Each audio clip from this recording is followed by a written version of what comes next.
um dos sentidos mais espontâneos, podemos dizer assim, que temos é o sentido de justiça. Porque quando, mesmo na tenra idade, uma criança se depara com uma injustiça, em geral, vai atrás para que se corrija, pelo menos manifeste essa injustiça. Lewis, muito feliz no exemplo que ele conta no Cristianismo Puro e Simples, ou Mero Cristianismo, depende da tradução, em que ele apresenta um exemplo hipotético de duas crianças lá que estão brincando e a mãe chama, e aí vem lá e uma chega primeiro, vai ganhar lá um doce, e a outra que chega depois vem e fica na frente e quer furar a fila, né? Uma coisa tão espontânea, e ele fala que o protesto daquela que chegou primeiro é espontâneo, vem rápido, fala, olha, eu cheguei primeiro, eu mereço. Mas quem disse para ela que quem chegou primeiro merece? Quem disse que é mais justo que se viva assim, né? Algo tão espontâneo que sai nas relações humanas, e quando vem alguma injustiça, saltamos, notamos, né? E nos produz às vezes uma indignação. Pois bem, me disponho a falar da justiça nas palavras, porque às vezes é fácil então se deparar com alguma injustiça e queremos de fato que seja restabelecida, queremos de fato, né, até a figura aquele que faz a justiça com as próprias mãos, mas esquecemos que algumas vezes nós que somos os culpados, a causa mais direta de que haja uma injustiça, a injustiça nas palavras. Vamos falar um pouco sobre isso. Essa meditação, de certa forma, complementa uma que nós vimos lá no começo do ano, para quem estava aqui, em que dizia, através de uma pergunta, o que eu ganho sendo sincero? Agora vamos falar um pouco mais a respeito e aprofundar na justiça das palavras. Vamos lá, entrando no tema, ser justo nas palavras supõe exatamente que eu diga, como mais básico, a verdade. Porque se minto, eu estou cometendo a maior injustiça.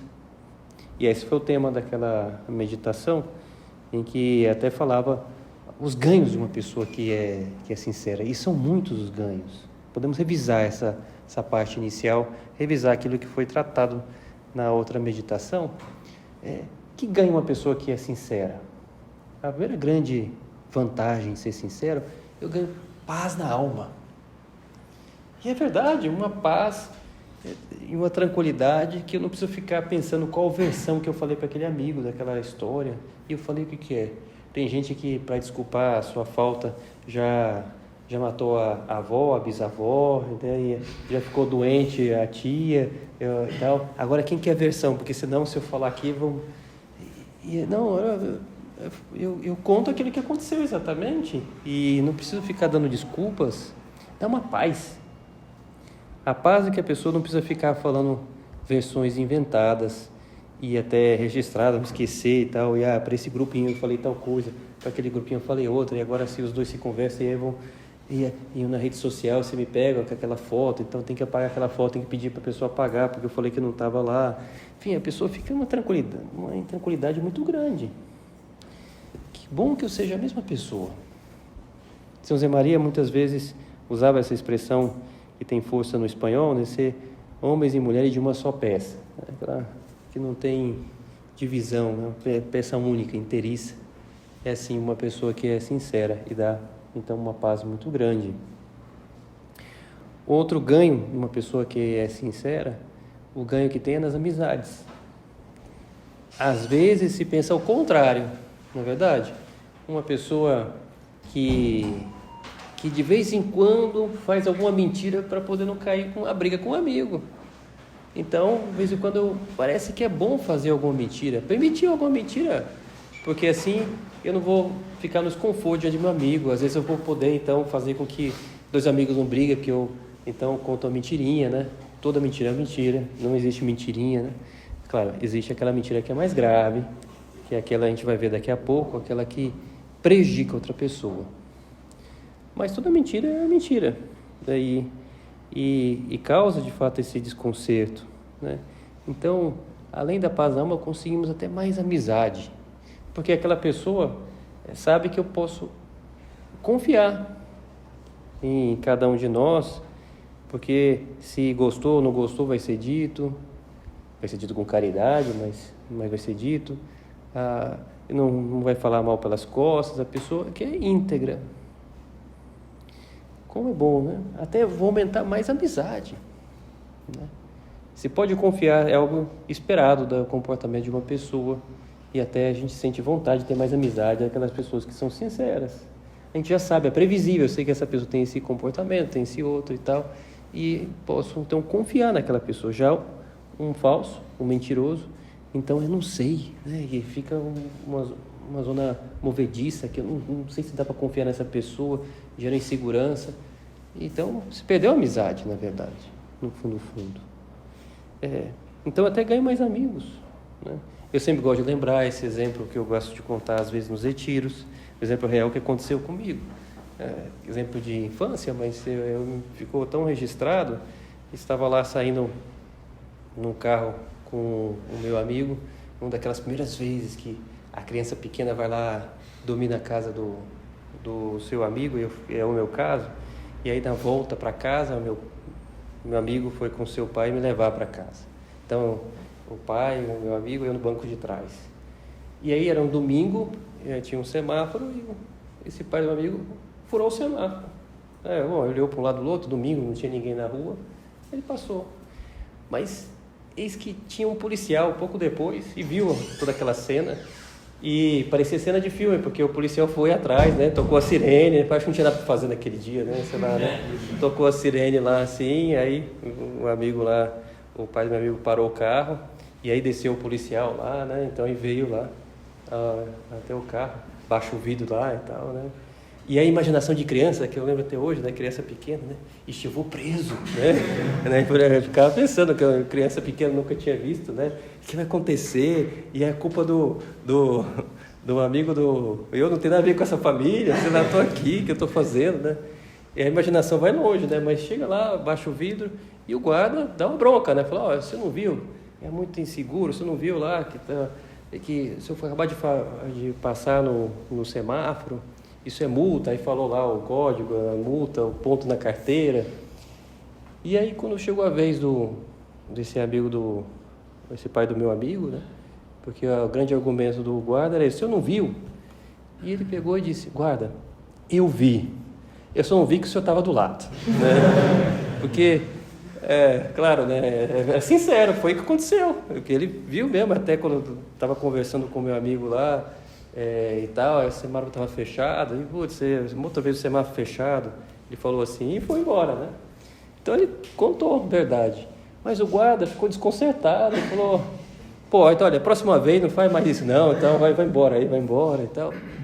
Escapou da multa lá, olha só, e eu fiquei, interessante, não é? Olha só, né? Gera essa empatia, né?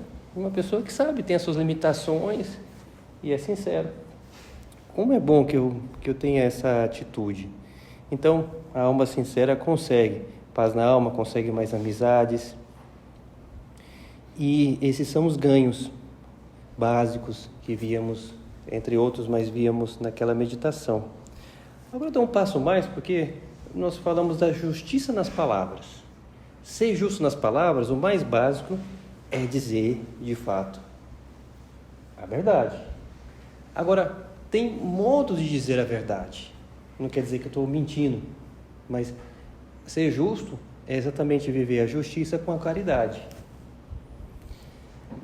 A vida virtuosa supõe que viver uma virtude na sua integridade supõe que eu cresço em todas as outras, eu vivo também as outras.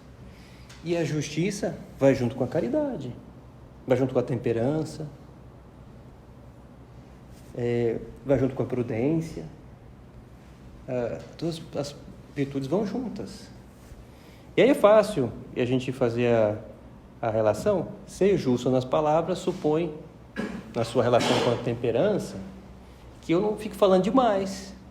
Às vezes tem pessoas que não é justo porque cai numa verborréia, fala demais e atropela as pessoas, não deixa as outras pessoas falarem, não dá tempo para que as pessoas possam responder. É aquela pessoa que não vive a justiça porque lhe falta a temperança. fundo. Né?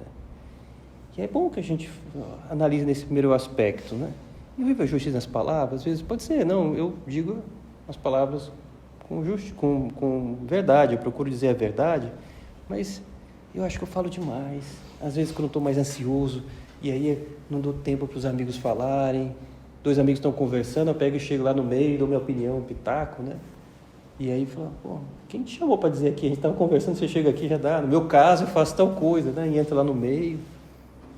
É diferente de quem está lá e aproxima, e aqueles amigos estão conversando, e aí me introduzem no tema, e aí me perguntam uma coisa, aí eu acabo contando.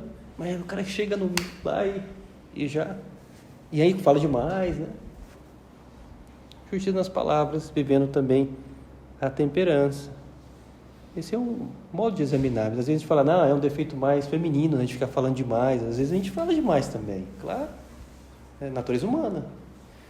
Ou falar numa conversa pessoal, ou falar no WhatsApp, numa rede social, e o famoso textão, né? Então escreve os textão gigante lá e vê, pô, será que o cara vai ler mesmo, né? O textão tem um áudiozão também, que a gente fica mandando também demais, né? Que às vezes ocupa demais as mensagens das pessoas, né? As pessoas têm que ser obrigadas a ler, a ouvir, a escutar aquilo, a gente impressiona, né? Oh, viu meu áudio, viu? Tal, né? Tudo bem, se for uma coisa importante, mas será que eu vivi bem a temperança? Às vezes dá vontade de dizer para a pessoa, olha, resume esse áudio aí em pouco tempo e me manda de novo que eu escuto, né? Às vezes dá vontade. Bota na inteligência artificial aí, né? Resume o negócio, aí manda o resumo para mim, né? Me poupa o esforço, né? Então, justiça nas palavras, esse ponto. Depois, a relação com todas as virtudes, né? Então, a prudência. É prudente aquilo que eu estou falando? Às vezes, falta a justiça porque está faltando essa outra virtude, a prudência. Não estou sendo justo porque aquelas palavras inconvenientes. No momento em que estamos assistindo o jogo de futebol do time do meu amigo, e não é nem meu time que está jogando lá, e leva um gol no comecinho do primeiro tempo e perdeu, cara, né? Perdeu, mané, perdeu, seu time aí não dá, então, pô, afunda o meu amigo, né? Então, tudo bem, posso fazer brincando e tal, mas se eu falar uma coisa assim, muito, muito séria, assim, e tal, eu posso afundar meu amigo de verdade, né? Mas aqueles comentários muito negativos, fora de hora, né? Eu não estou sendo justo com as palavras. Ah, não, mas é que eu sou espontâneo, padre. Aquilo que eu sinto, eu falo, né? Pô, se você sente vontade de ir no banheiro, você faz na mesma hora? Também não, né? Então, às vezes tem momentos, a gente tem um momento oportuno. Às vezes eu tenho que esperar para esse momento oportuno. Aqui vou ferir, vou magoar, né? Então, eu vou esperar esse momento. E às vezes supõe segurar, né? Tem coisa que a gente segura, então eu vou segurar. Então, porque agora não é o momento oportuno, né? E pessoas que não vivem essa justiça porque se lançam, né, com uma desculpa de ser espontâneo e, na verdade, é uma falta de caridade muito grande, né? Todos esses exemplos se resumem, né, em viver a caridade, né, na relação com as pessoas, no modo de comunicar-nos. Como é importante, né? Tem um relato que é emblemático, que eu gosto de lembrar, na vida de Cristo. É o relato que nos conta o episódio da Samaritana, super conhecido, em que Jesus, cansado da viagem, para no poço. O exemplo é conhecido, a gente já meditou nessa passagem, e vem uma mulher tirar água do poço. É importante olhar o acontecimento. Aquela mulher vem ao meio-dia tirar água do poço. Não sei se pararam para pensar, quem já viu essa passagem, já sabe de memória, Jesus cansado da viagem, senta ao lado do poço, na entrada da cidade, na Samaria. A Samaria era o lugar onde os judeus não eram bem recebidos. E Jesus fica na entrada da cidade e os apóstolos entram na cidade para comprar os mantimentos. Talvez até para poupar esse sacrifício do mestre, até um mau bocado, porque iam reconhecer Jesus e talvez correr o risco de ser expulso da cidade, sem comprar os mantimentos, sem nada. Então entra os apóstolos, de modo mais discreto, e Jesus fica na entrada. E aí vem aquela mulher tirar água do poço, a meio-dia. Tirar a água do poço ao meio-dia não é muito inteligente, não, né?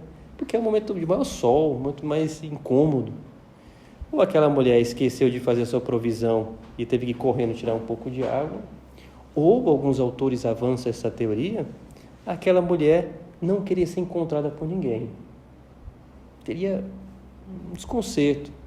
A gente descobre pela a própria história da vida dela que provavelmente ela não queria de fato encontrar-se com ninguém. E vai fora de hora, meio-dia, não vai ter ninguém, certeza, não tem ninguém naquele poço. Mas tinha Jesus. E ela já fica um pouco incomodada, mas tira a água lá em silêncio. Está lá se preparando para tirar a água. E Jesus vem e conversa com ela. E pede água. Veio a mulher da Samaria tirar água, pediu a Jesus. Dá-me de beber? Pediu-lhe Jesus. Aquela samaritana lhe disse, sendo tu judeu, como pedes beber a mim, que sou samaritana? Aquela mulher dá uma desprezada em Jesus, né? Aquele comentário inconveniente, né? Como é que você me pede água? Né? Você vê que ela não queria conversar. Mas Jesus, esse pedido de água é um pedido até para aproximar-se mais dela. E continua falando de um modo delicado, falando de uma água viva que ele está disposto a dar. Se conhecesses o dom de Deus, e quem é que te diz, dá-me de beber, certamente lhe pedirias tu mesma, e ele te daria uma água viva. E a mulher começa a duvidar e diz, Senhor, não tens com quem tirá-la, e o poço é fundo. De onde tens, pois, essa água viva? Você está me enganando, falando uma água viva aí só para eu te dar e tal. Jesus atrai a curiosidade dela e não despreza, se deixa desprezar, né, por aquele comentário duro dela no início. Tem essa humildade de estabelecer uma conversa, mesmo que aquela mulher tenha começado a conversa com 2 pedras na mão, né, e até ele atira uma. E é o próprio Filho de Deus, né? Olha, Jesus, nesse diálogo, como nos dá o exemplo, né? E fala só o que precisa falar, no momento oportuno, espera a reação dela. E tem o cúmulo, né, que a gente vai chegar aqui, dessa prudência de Cristo. Quando o diálogo continua, e Jesus fala que quem tomar da água que ele oferece, nunca mais vai ter sede. E ela fica interessada.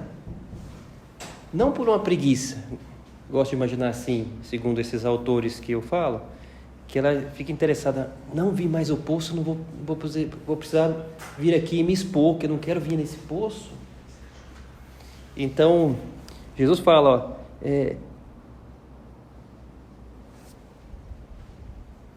todo aquele que beber desta água tornará a ter sede, mas o que beber da água que eu lhe der, jamais terá sede. Mas a água que eu lhe der virá a ser nele fonte de água viva, que jorrará até a vida eterna. A mulher suplicou, Senhor, dá-me desta água, para que eu já não tenha que vir aqui tirá-la. Aí atraiu mais a curiosidade dela. E aí vem Jesus e diz, vai, chama o teu marido e volta cá. E aí ela pega e responde rapidamente, não tenho marido. E Jesus vem e lhe responde aquelas palavras que podem parecer duras no início, mas Jesus falou do momento oportuno para ajudá-la com a linguagem não verbal que a gente não sabe, mas fez com que ela sentisse acolhida, embora seja duro, porque Jesus disse assim para ela, tens razão em dizer que não tens marido, tiveste 5 e o que agora tens não é teu, nisso dissestes a verdade.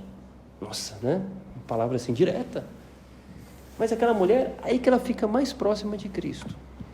Jesus disse a verdade, mas disse com uma tal caridade, a temperança nas palavras, a prudência de falar no momento oportuno, ajudá-la para chegar até esse momento, impedir essa água e ao mesmo tempo falar essa algo duro, mas falar com caridade, tocou o coração daquela mulher. Tanto que ela que dizia, como é que tu, sendo judeu, desprezando Jesus, agora diz, Senhor, vejo que és profeta. O profeta quer dizer, vejo que o Senhor traz uma mensagem de Deus para mim. Né? O profeta é aquele que traz a mensagem de Deus. Vejo que você traz uma mensagem de Deus para mim. Né? Jesus, nessa conversa, vai levando ela para um caminho de conversão. Né? Então, a temperança nas palavras, a prudência, né? A fortaleza de saber corrigir. E aí Jesus teve a fortaleza aqui, que é outra virtude, que vai ajudar a viver a justiça. A fortaleza. Jesus foi forte, dizer o erro dela. Viver a justiça das palavras é também saber corrigir os amigos. Tem algum amigo que eu vejo que está no caminho errado e eu nunca falei isso para ele? Alguma amizade está lhe fazendo mal, um namoro que está destruindo, e eu nunca falei isso para ele. Talvez seja um momento, não sei, a gente rezar mais para esse amigo, pedir para falar com ele no momento a sós. Cara, faz tempo que eu estou para falar isso aqui, eu queria te ajudar, não leva mal não, mas olha, eu pensei antes, levei até na minha oração, só queria te ajudar, acho que esse namoro seu não está te ajudando. Não precisa me responder agora, só conto porque por dever de consciência eu queria te ajudar. E falando isso, para você pensar e ver, talvez esse namoro não seja bom para você. Porque muitas vezes você me fala disso, isso, daquilo. Enfim, ajudamos aquele amigo. Se não é um namoro, é uma amizade, é um trabalho que está fazendo mal para aquele amigo, um comportamento. Quem de fato é amigo sabe corrigir o outro, ajudá-lo para que ele seja melhor. E supõe viver, então, essas palavras, palavras da caridade, que custam. Jesus falou, tocou na ferida daquela mulher. Senhor, vejo que és profeta. E aí ela abre o coração, aí que ela começa a colocar suas inquietações. E, não sei se repararam, mas o diálogo com a samaritana é o momento em que Jesus está mais espontâneo. E ele conta segredos profundíssimos. Jesus fala da missa e que ele é o Messias para ela, só isso, né? Impressionante, não é para qualquer pessoa que Jesus falou isso. Lá no final da paixão, diante de Pilatos, quando Pilatos insiste, e ele pega e responde, né? Se ele era o rei dos judeus, tu o dizes, você está falando, aí eu sou, né? Mas ele quase fala, tu o dizes, não responde quase que abertamente, responde, mas não responde. Agora aqui, diante da samaritana, Jesus conta mesmo. Conta da missa, porque aquela mulher pergunta, vós adorais, judeus, o que em Jerusalém, né? E ela pergunta, será que devo adorar em Jerusalém ou aqui? Porque os samaritanos tinham um lugar de culto diferente. Nossos pais adoraram neste monte, mas vós dizeis que é em Jerusalém que se deve adorar. E aí Jesus fala que haverá um momento que está próximo em que se adorará ao Pai em espírito e em verdade. Está falando da missa, em qualquer lugar, não precisa ser nesse monte, nem em Jerusalém, em qualquer lugar onde tiver a missa, se adorará ao Pai. Está falando da missa. Claro, o que ela entendeu já é outra coisa, mas Jesus abriu seu coração, contou lá. Deus é Espírito, os adoradores devem adorá-lo em espírito e em verdade. Aí ela faz uma outra pergunta. Sei que deve vir o Messias, que se chama Cristo. Quando, pois, vier, ele vos fará conhecer todas as coisas. E aí Jesus diz o quê? Sou eu sou o Messias.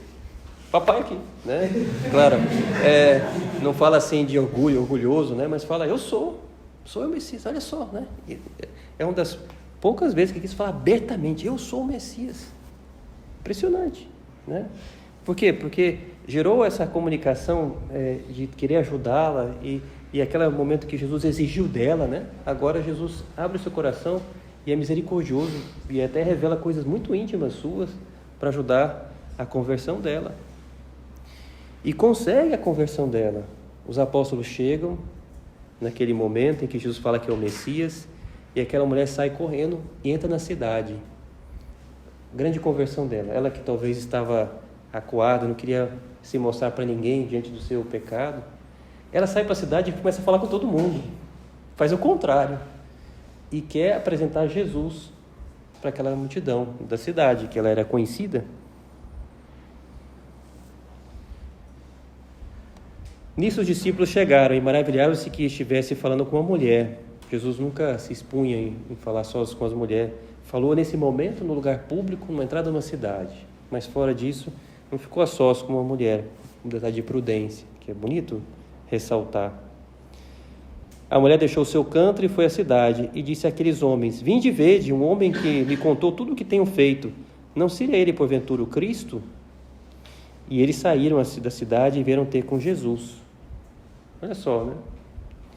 Entretanto, os discípulos pediam: mestre, come. Aí, última consideração para nos ajudar. A justiça nas palavras supõe mortificar-nos.